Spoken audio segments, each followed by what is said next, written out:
11 de junio de 1975. El dictador de Uganda, Idi Amin, estaba justo donde quería estar, en medio de una crisis diplomática internacional. Un ciudadano británico que vivía en Uganda, Dennis Hills, estaba a punto de publicar un libro crítico sobre Amin. Enfurecido porque alguien quería cuestionar su autoridad, Amin quería que Hills acabara frente a un pelotón de fusilamiento. Any British citizen who is here against me or against the people of Uganda, he will face the law of the country. El que amenazara su poder se enfrentaba a una sentencia de muerte. Los británicos sabían que no era una falsa amenaza. Idi Amin llevaba años en el negocio de la pena de muerte. La escala de violencia fue inmensa. En los 8 años que estuvo en el poder fueron masacradas casi 300.000 personas.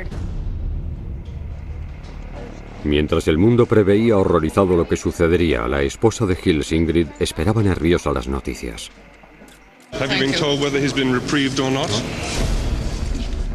Amin no escuchaba a nadie y ahí estaba el pobre señor Hills en el corredor de la muerte.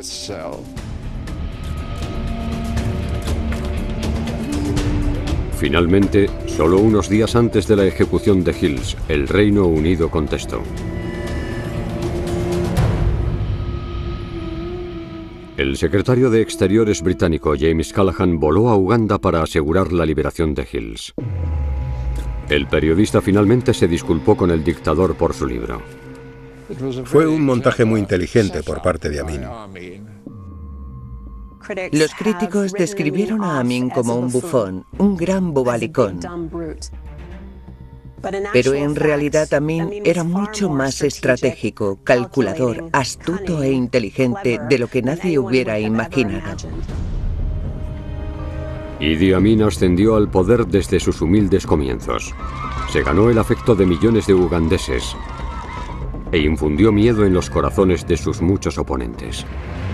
¿Era solo un tirano asesino o había un método en su locura?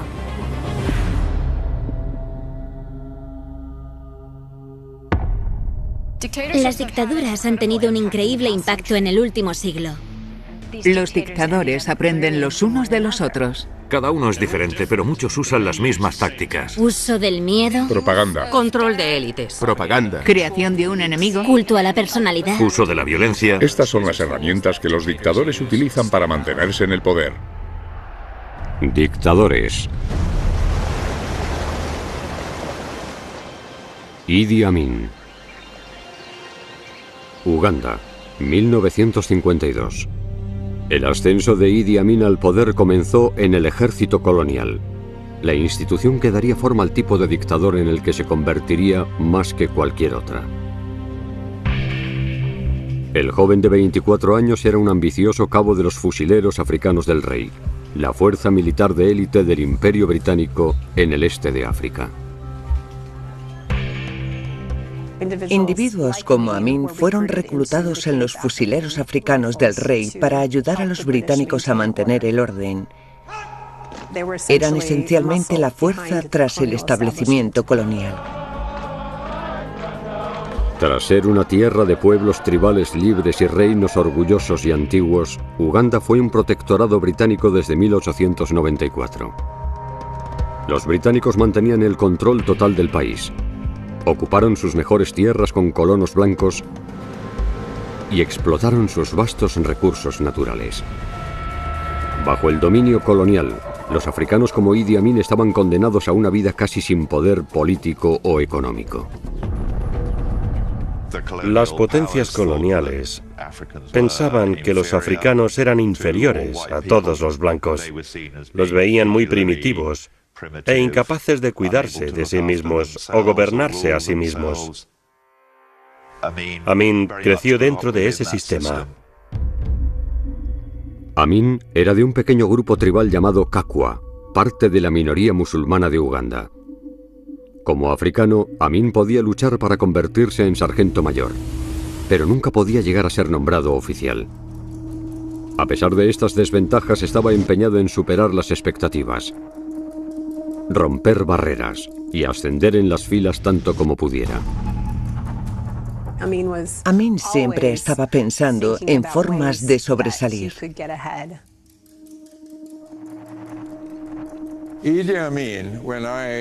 Cuando me uní al batallón, Idi Amin era un soldado muy joven y aunque era analfabeto, prácticamente no tenía ninguna educación, dejó huella muy rápido. Amin era fuerte, atlético, tenía buenas habilidades con el manejo del rifle. Era conocido por ser despiadado, cualidad que hay que tener para ser un buen soldado. Los que lo conocieron de niño decían que era muy violento. De hecho, siempre acababa peleándose a puñetazos con otros niños. Uno de sus antiguos amigos de la infancia dijo que hubo ocasiones en las que si no hubieran intervenido para acabar la pelea, Amin habría matado al otro niño. Pero es en el ejército colonial donde Amin aprendió cómo aprovechar la violencia y usarla para conseguir sus propios intereses. Es una lección que aplicaría una y otra vez en su camino hacia la dictadura. La violencia es extremadamente importante para casi cualquier dictador porque puede ser utilizada como una oportunidad, no solo para consolidar su control sobre el poder, sino también para deshacerse de las fuerzas opositoras y las amenazas externas. El uso de Amin de la violencia no fue sin sentido. Fue meditado. El objetivo siempre fue mantener el control del poder. En 1953, Amin tendría la oportunidad de usar la violencia para poder iniciar su ascenso hacia el poder. En la vecina Kenia, estalló una rebelión que amenazó con extenderse por toda la región. Una alianza de miembros de la tribu conocida como Mau Mau, hartos de la opresión colonial, organizaron ataques armados contra granjas y propiedades británicas. Cuando murieron docenas de colonos blancos, el terror se apoderó de la población colonial de todo el este de África. Los británicos se levantaron en armas porque por primera vez estaban siendo atacados. Las autoridades coloniales pretendían detener el levantamiento por los medios que fueran precisos. Los británicos los pisotearon con mucha fuerza y violencia. Eligieron a sus mejores soldados para liderar la lucha. Entre ellos se encontraba el cabo Idi Amin. En la primavera de 1953, Amin formaba parte de la primera ola de fuerzas coloniales que se enfrentaría a los Mau Mau. Su habilidad como guerrero se pondría a prueba en una patrulla nocturna, en lo profundo de la selva tropical de Kenia. Recuerdo que Idi Amin dirigió aquella patrulla en aquel momento. Sufrimos una emboscada de los Mau Mau y casi lo decapitan. Pero Idi reaccionó extremadamente rápido. Luego, el resto del grupo Mau Mau comenzó a atacarnos también. Pero fue un combate muy rápido. La pelea fue tan letal como rápida. Varios Mau Mau resultaron muertos y el resto huyó. Amin participó en peleas extremadamente violentas contra los Mau Mau, claro. Aquello fue algo que les gustó a los británicos. A lo largo de la década de 1950, a medida que avanzaba la guerra de guerrillas Mau Mau, Amin participaba regularmente en los combates y desarrolló una reputación de ferocidad que agradó a sus comandantes. Hay cierto nivel de crueldad que aprendió en el laboratorio colonial. Como lo ascendieron en todos los niveles, quedó claro que aquella crueldad se consideraba funcional. Para el futuro dictador, el mensaje quedó claro. La violencia es la forma de resolver los problemas. La violencia es la forma de salir adelante. En 1960 habían sofocado casi por completo el levantamiento Mau Mau. Habían asesinado a más de 10.000 rebeldes, encarcelado a otros miles más y los torturaban en campos de detención. Para Amin, su éxito en el campo de batalla lo posicionó perfectamente para su próximo movimiento. Un cambio repentino en la política global estaba a punto de crear un cambio profundo en Uganda. E Idi Amin tendría la oportunidad de ascender más de lo que jamás habría imaginado.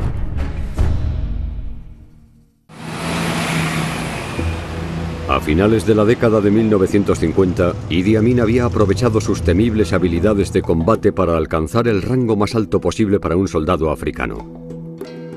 Pero era imposible ascender más. El cuerpo de oficiales coloniales era solo blanco. Pero en 1960 las perspectivas de Amin cambiaron de la noche a la mañana. El primer ministro británico, Harold Macmillan, anunció una decisión que reharía el continente. Gran Bretaña otorgaría la independencia a todas sus colonias africanas. Después de la Segunda Guerra Mundial, realmente se hizo cada vez más obvio para los británicos que no podían mantener el imperio tal y como había sido hasta el momento. En parte se debió a la debilidad económica después de haber librado una guerra tan larga, pero también fue a causa de la presión internacional. En Uganda, los grandes cambios comenzaron incluso antes de que los británicos se retiraran. Se llevarían a cabo unas elecciones democráticas para elegir al nuevo líder del país. Por primera vez, los soldados negros tenían la oportunidad de ascender y ser algo más que soldados rasos. En 1961 Amin fue nombrado teniente, el primero de 2 oficiales ugandeses en todo el ejército colonial. Finalmente, el 9 de octubre de 1962, Uganda oficialmente se independizó de Gran Bretaña y se completó la transferencia de poder.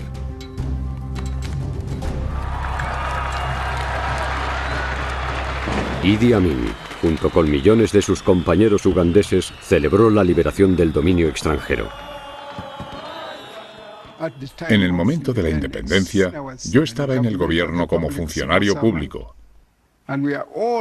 Todos estábamos emocionados, muy entusiasmados. Éramos unos jóvenes negros que habíamos tomado el control del país. Para Idi Amin, el final del colonialismo le había dado un estatus que jamás había imaginado. Vio entonces la oportunidad de ascender aún más en las filas y convertirse en el comandante supremo de los militares. Pronto se dio cuenta de que, al deshacerse de los británicos, había quedado un hueco en el cual podía entrar y asumir el poder. Amin se alió con el único hombre que podía hacerle ascender más, el nuevo primer ministro democráticamente elegido de Uganda, Milton Obote. Obote y Amin eran polos opuestos. Obote era un intelectual, político y un hombre muy formado. Y Amin era un soldado fuerte, carismático y muy popular entre los soldados rasos. Obote sabía que necesitaría que el ejército respaldara a su frágil gobierno de coalición ya plagado de luchas internas. Vio a Amin como un oficial feroz y prometedor, como el hombre ideal para ayudar a proteger su autoridad. En el transcurso de 3 años, Obote ascendió a Amin hasta el rango de coronel y comandante adjunto del ejército. Los 2 hombres habían formado una poderosa alianza, pero estaban a punto de enfrentarse a una crisis que podría destruirlos. En 1966, el gobierno de Obote se enfrentó a una intensa oposición de su principal rival, el Reino de Buganda. Este antiguo grupo tribal, cuyas tierras ancestrales se extendían por gran parte del sur del país, había buscado durante mucho tiempo más poder y autonomía en Uganda. Entonces el rey de Buganda, Kabaka Mutesa II, lideró el cambio de régimen. Los ciudadanos de Buganda afirmaron que habían descubierto una conspiración criminal que implicaba a Obote y al hombre que veían como su lacayo, Idi Amin. Tenían razón. Durante más de un año Amin había estado abusando de su posición de alto rango en el ejército. Con el apoyo de Obote habían formado una gran red de contrabando para suministrarles armas a los rebeldes y mercenarios en las selvas del Congo.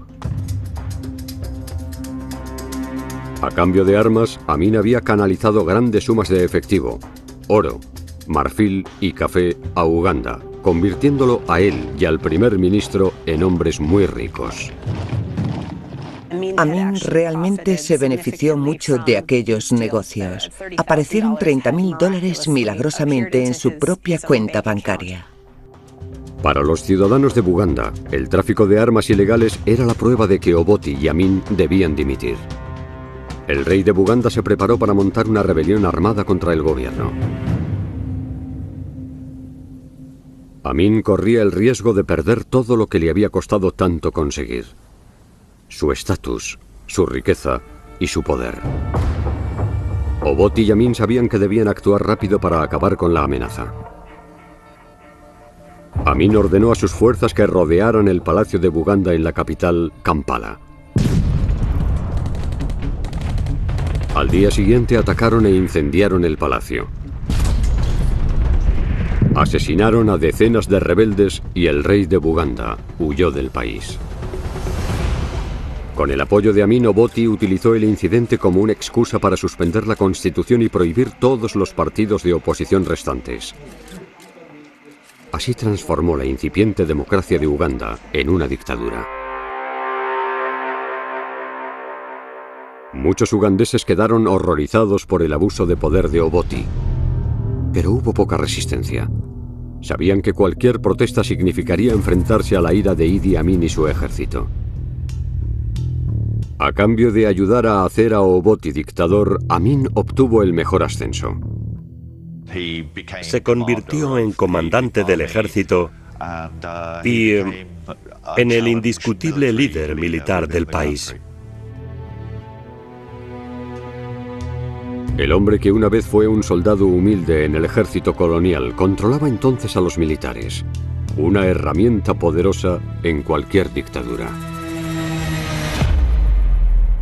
El ejército tiene todas las armas y soldados formados.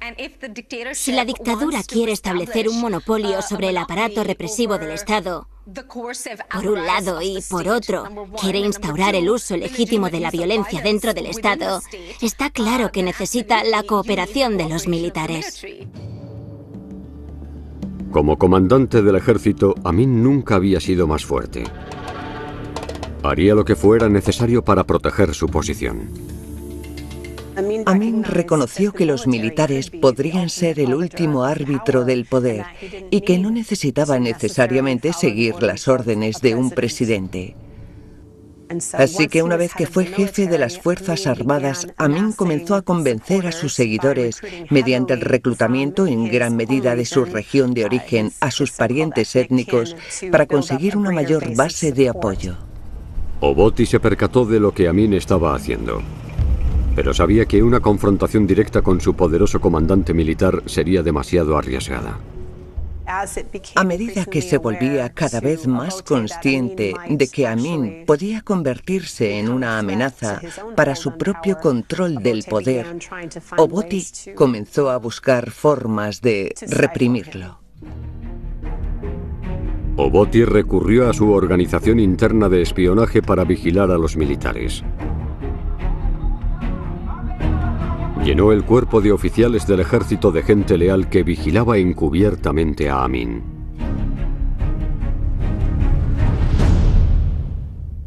Así que con el tiempo fue una partida muy calculada de ajedrez. En 1971, Obote creía que tenía suficiente apoyo en el ejército para atacar a su comandante desleal. Obote planeaba bajar de rango a Idi Amin, despojarle de su poder e incluso de su libertad. 1971.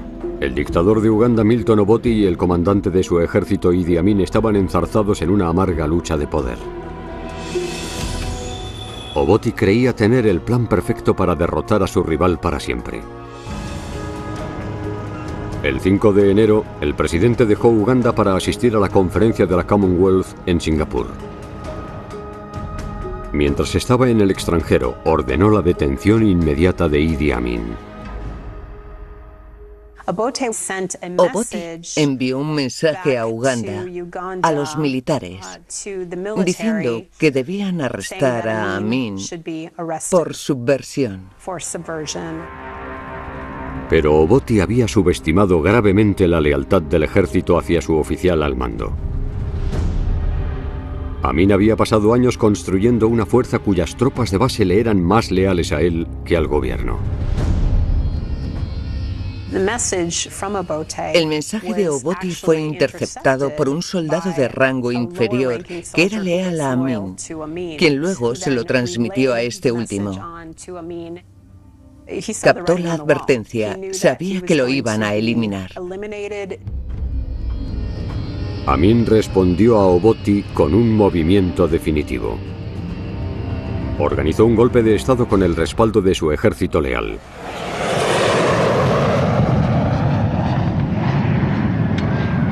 Amin ordenó a sus tropas que se desplegaran en abanico en la capital de Uganda. Los tanques rodearon la residencia de Obote y bloquearon las carreteras principales. Sus fuerzas participaron en batallas armadas con las pocas unidades del ejército que aún eran leales a Obote. En cuestión de horas, aplastaron a toda la oposición. Y Amin obtuvo el control de Uganda. Cogieron por sorpresa a Milton Obote a miles de kilómetros de su casa. Dr. Obote will come back to Uganda as a citizen of Uganda, but not as a president of the Republic of Uganda. Pero Obote no regresó. Amin le obligó a exiliarse en la vecina Tanzania. Amin había vencido a su archienemigo y había logrado un gran poder. Pero entonces se enfrentó a un gran problema. Muchos ugandeses desconfiaban profundamente de este comandante militar que estaba a cargo de su país. La gente estaba en ascuas. Estaban nerviosos porque no sabían lo que les esperaba. Amin presentó una solución política astuta. Para ganarse el corazón de la gente, dejó de lado sus tendencias agresivas y lanzó una ofensiva de encanto a nivel nacional. Cuando Amin llegó al poder, sus primeras semanas las dedicó a dar mítines en todo el país. Amin era un maestro estratega. Era muy bueno engatusando a la gente y sabía lo que querían oír y cuándo. Amin le aseguró a la población que bajo su liderazgo, la promesa de independencia finalmente se realizaría. Tendrían mejores viviendas, mejores empleos y un futuro mejor. Su discurso era muy anticolonial. Representaba al hombre africano que toma el poder de su país y su economía. Sabía qué decir en todo momento. La popularidad de Amin se elevó a niveles aún mayores cuando prometió un retorno a la democracia. Representaba un nuevo comienzo. Era posible tener esperanzas y estar emocionados. Pero la extraordinaria popularidad de Amin y su poder recién descubierto lo incitaron a considerar un plan diferente. Marzo de 1971. 2 meses después del golpe de Estado, Amin extinguió toda esperanza de democracia. Restableció una dictadura y asumió el control de Uganda. El poder corrompe, así que una vez que entras en ese puesto y te das cuenta de lo que puedes hacer con él, quieres conservarlo en lugar de cederlo. Gran parte de la clase baja del país respaldaba a Amin. Pero el nuevo dictador se enfrentó a la oposición feroz de muchos que todavía creían que Milton Obote era el líder legítimo de Uganda. Al comienzo de su régimen estaba absolutamente aterrorizado de ser derrocado. Los diferentes líderes militares, funcionarios del gabinete y soldados que estaban asociados con el expresidente Milton Obote eran una amenaza para Amin porque tenían la capacidad de amenazar su estancia en el poder. Amin estaba decidido a evitar el destino de su predecesor y actuó rápidamente para eliminar cualquier disidencia. Seguiría la dirección de innumerables dictadores antes que él y construiría un arma poderosa para defenderse a sí mismo y a su régimen contra las amenazas internas. Tener el control de la policía secreta es una herramienta importante en cualquier dictadura. Tienen que establecer el tono y el mensaje claro para que nadie pueda ser desleal y sobrevivir a ese régimen. Amin comenzó a transformar Uganda en un estado policial. Estableció una vasta red de agentes secretos, espías y ejecutores en todos los niveles del gobierno, en el ejército e incluso en las calles. Muchos miembros de la policía secreta de Amin eran fácilmente identificables porque llevaban camisas de flores, gafas de sol oscuras y coches llamativos. Lo que sucedió después del golpe de Estado lo dijo todo. Lo único que le interesaba era cómo reaccionaba el ejército a cualquier oposición a su liderazgo. La policía secreta realizó miles de detenciones.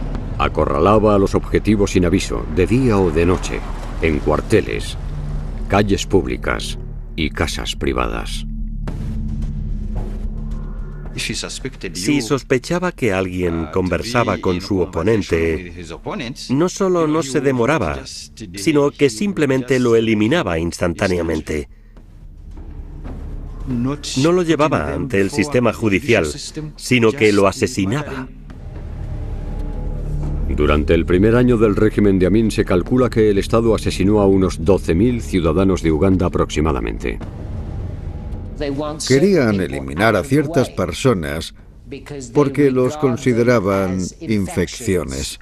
Infecciones que podrían extenderse y querían usarlas como ejemplos de lo que podría pasarle a cualquiera que se pase de la raya.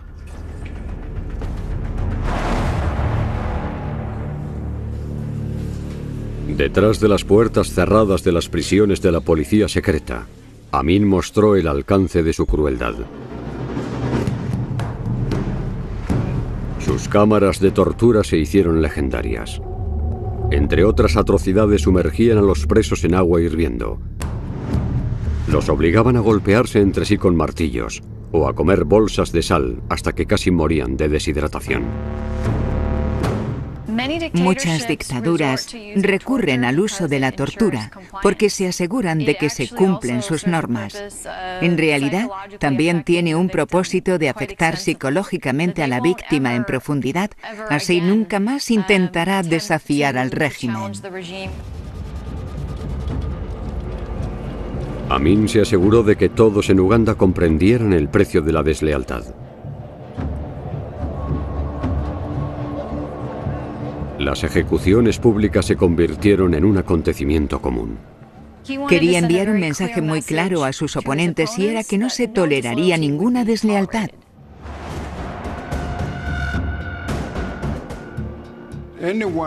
Cualquiera que amenazara su poder se enfrentaba a una sentencia de muerte.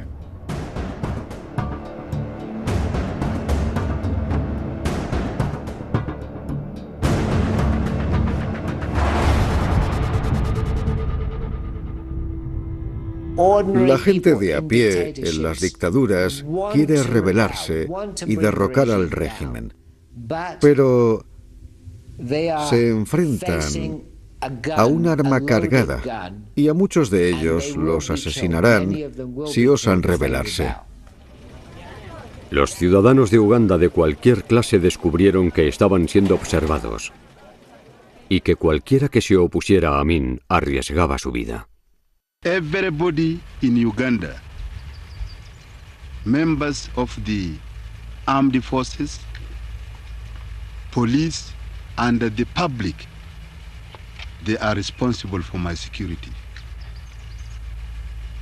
And immediately they hear anybody making subversive activities or try to plan anything against me, they report that person straight to the police. En todo su gobierno, los asesinatos de Amin nunca se detuvieron. Estos afectaron a todos los sectores de la población, al ejército, los agricultores, los estudiantes, los empleados e incluso a las figuras religiosas. En muchos casos, Amin ordenó que los cadáveres de las víctimas fueran arrojados al Nilo para que se convirtieran en alimento para los cocodrilos. Cerca de mi casa de Jinja, Amin tenía una granja en el otro lado y veía cadáveres flotando en el río. Murió mucha gente en la época de Amin. En los 8 años que estuvo en el poder, masacraron a casi 300.000 personas. De hecho, ese número, según Amnistía Internacional, podría llegar a las 500.000. La violencia de Amin seguiría siendo el pilar central de su dictadura, pero sabía que no podía gobernar solo mediante el miedo. Los dictadores son muy cuidadosos. Hablamos de actos indiscriminados de violencia como una estrategia de dictador, pero hay un punto de inflexión. Los dictadores no quieren matar a todo el mundo. No quieren crear tanta represión estatal, tanta violencia.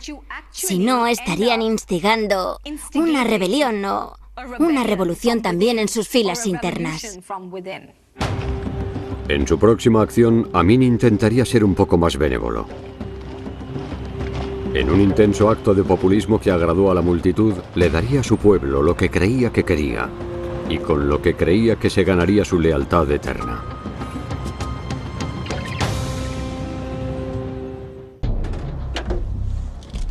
Verano de 1972. Idi Amin había pasado más de un año estableciendo un reino de terror sobre Uganda y aplastando a la disidencia en una campaña coordinada de tortura y asesinato. Pero entonces, Amin recurriría a una estrategia más populista. Utilizaría la generosidad en lugar del miedo para ganarse el apoyo duradero de la gente. Al principio hubo mucho miedo, represión, purgas, arrestos y, por supuesto, el miedo es lo que lo engloba todo. Pero ningún dictador puede sobrevivir solo con la represión. Tiene que conseguir popularidad de alguna forma. Amin quería demostrar que podía darle a la gente una vida mejor y más próspera, especialmente en los estratos más bajos. Los millones de ciudadanos de clase baja que estaban atrapados en un ciclo de pobreza desde la época colonial.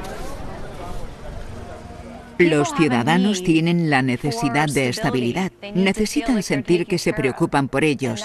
Y eso es algo que proporcionan las dictaduras. Quieren asegurarse de que las masas sientan que hay una necesidad de esa dictadura.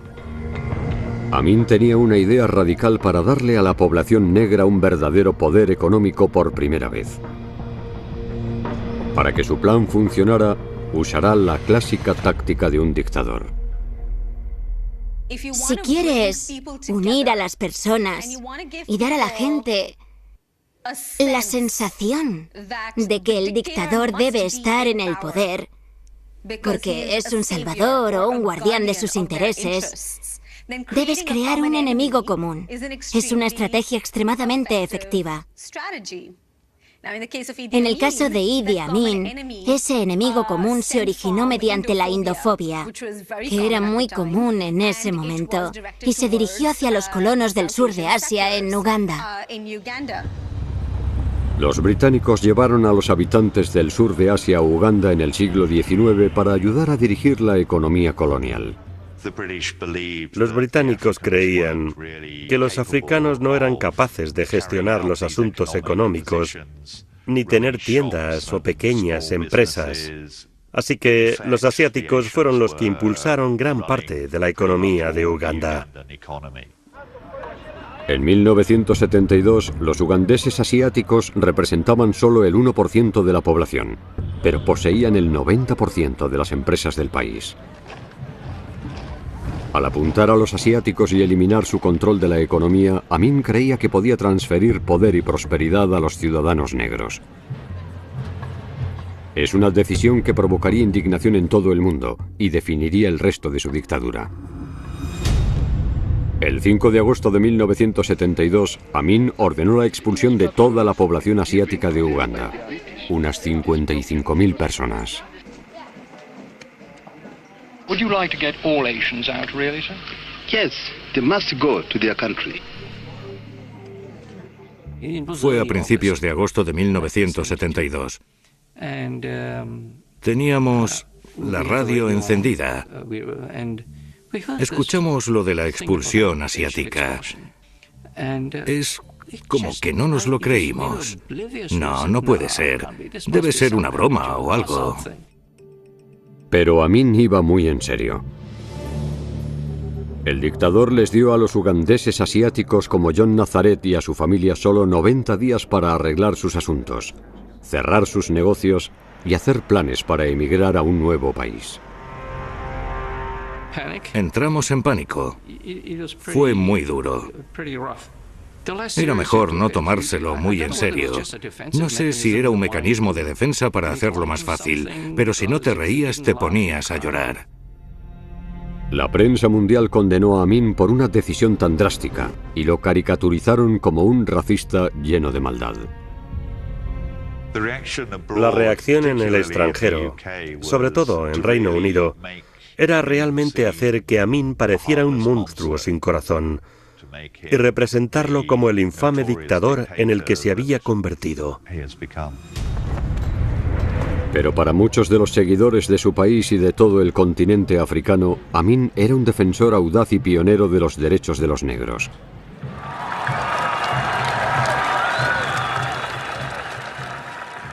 Al final, más de 50.000 ugandeses de origen asiático fueron expulsados de su propio país. Amin expropió las empresas asiáticas, transfirió gran parte de los ingresos a su gobierno y compartió las propiedades entre sus partidarios. La expulsión asiática impulsó la economía de Uganda, pero de una forma con la que Amin no contaba. El impacto de la economía fue desastroso. Fue un gran desastre, porque los africanos que se hicieron cargo de aquellos negocios no tenían ninguna experiencia en la gestión de aquellas propiedades. Todas las cadenas de suministro comerciales, durante décadas controladas por empresarios asiáticos, se desplomaron repentinamente. Los fabricantes no conseguían productos ni materias primas. El desempleo se disparó. Los estantes de las tiendas estaban vacíos y los artículos domésticos básicos, como las cerillas o el azúcar, no estaban disponibles. Había un gran desconocimiento en cómo gestionar los temas de importación y exportación. Por eso el país se sumió rápidamente en una grave crisis económica. Con la economía de Uganda en ruinas, Amin se enfrentó a una avalancha de problemas urgentes.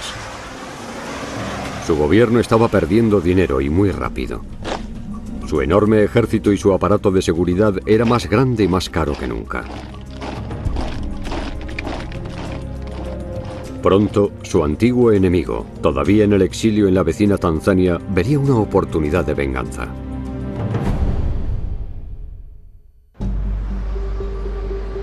...1978. 6 años después de que Idi Amin expulsara a toda la población asiática de Uganda, la economía del país estaba al borde del colapso total. El ejército, una vez leal al dictador, no contaba con fondos suficientes y estaba cada vez más fuera de control. Amin creó un estado hipermilitarizado. Lo que hizo fue, con el tiempo, crear múltiples organizaciones diferentes que fueron responsables de varios aspectos de la seguridad en el país. Como estos grupos fueron capaces de amasar cantidades cada vez mayores de poder, ya no le eran necesariamente leales. Y así, finalmente, el militarismo que le había otorgado el poder fue lo que finalmente se lo arrebató. En la vecina Tanzania, Milton Obote lo observaba de cerca. Reunió a miles de rebeldes ugandeses para unir fuerzas con el ejército tanzano y esperó el momento adecuado para atacar. Un número cada vez mayor de exiliados se estaba organizando en Tanzania y recibían cada vez más apoyo internacional, así que estaba muy amenazado. En medio de la crisis, Amin vio una oportunidad. Una forma de apuntalar su régimen derruido y anticiparse al inminente ataque de Tanzania. Como muchos dictadores antes que él, Idi Amin atacaría primero. La guerra puede ser beneficiosa para los dictadores. Puede ser poderosa para distraer la atención de las personas de los muchos fallos de la mayoría de los regímenes autoritarios. Necesitan distraer la atención de las personas de los problemas que tienen. Deben cambiar el discurso. Esta guerra consistía en tratar de darles a los soldados algo concreto en lo que concentrarse, que no los involucrara en otros asuntos en los que no debieran involucrarse, como cuestionar la autoridad del Estado. En octubre de 1978, las fuerzas ugandesas invadieron Tanzania.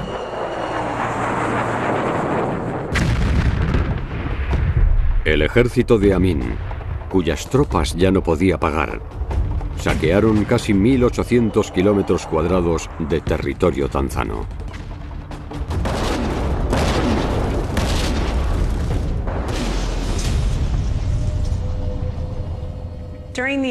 Durante la invasión, masacraron a todos los seres vivos que encontraron a su paso.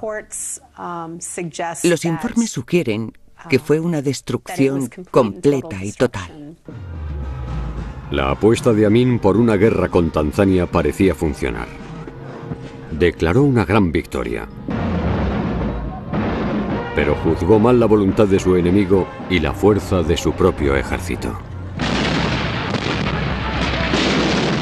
Los tanzanos no se lo iban a tomar a la ligera y de hecho volvieron con toda su fuerza y recuperaron su territorio. Obligaron a Amin a volver a Uganda y que sus tropas retrocedieran.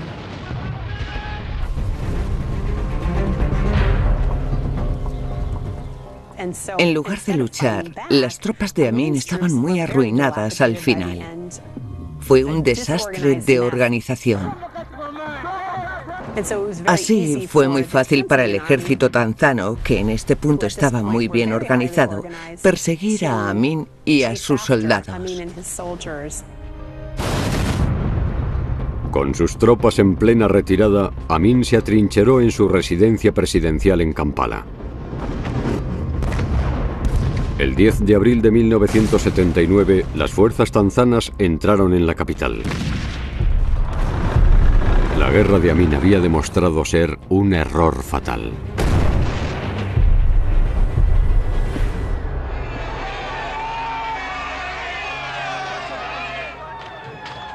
Todo aquel episodio que se originó cuando Amin se dio cuenta de que estaba perdiendo el control de su régimen, lo llevó a una desgracia y a cometer un error. Fue un gran paso en falso para Idi Amin porque lo condujo hacia su fin. Mediante una combinación de encanto populista y violencia brutal, respaldada por un vasto estado policial, Idi Amin logró gobernar Uganda y confundir al mundo entero durante 8 años. Pero todo se había acabado. El 11 de abril de 1979, a medida que las tropas tanzanas y los rebeldes ugandeses se acercaban a su complejo, Amin se subió a un helicóptero del ejército y huyó del país. Millones de ciudadanos de Uganda, finalmente libres del gobierno brutal de Amin, lo celebraron en las calles. Pero también debían tener en cuenta lo que el dictador había dejado atrás. Una economía devastada y la matanza de cientos de miles de sus conciudadanos. Hay gente que perdió a sus padres por culpa de Idi Amin y nunca ha conseguido superarlo. Perdí a mi hermano, a mis hijos y muchos familiares cercanos. Cuando Milton Obote regresó a Uganda para reclamar su antigua dictadura, Amin huyó a Oriente Medio. Allí aprovechó su herencia musulmana para encontrar refugio. Finalmente, le acogieron en Arabia Saudí. Cuando Amin llegó a Arabia Saudí, tuvo un estilo de vida muy agradable. El gobierno saudí le dio una hermosa vivienda. Se casó con al menos 2 mujeres más. Según todos los informes, parece que Amin acabó sus días sin tener que pagar por la violencia y la devastación que había infligido a Uganda. Amin vivió una larga vida y nunca pagó por sus crímenes. Murió pacíficamente por insuficiencia renal en 2003. Pero desde su caída en 1979, la cultura de la violencia y el militarismo que creó en Uganda continuó. El país ha visto periodos de relativa estabilidad y paz. Pero todos los sucesores de Amin han usado sus tácticas para intimidar y controlar a su población. Todos los líderes tras Amin han confiado en la fuerza militar para mantener el poder y reprimir la disidencia en gran parte porque han aprendido a través de Amin que la violencia es efectiva y funciona. La violencia que fue inculcada y apoyada por el militarismo de Amin es algo que sigue vivo como uno de sus legados más perdurables.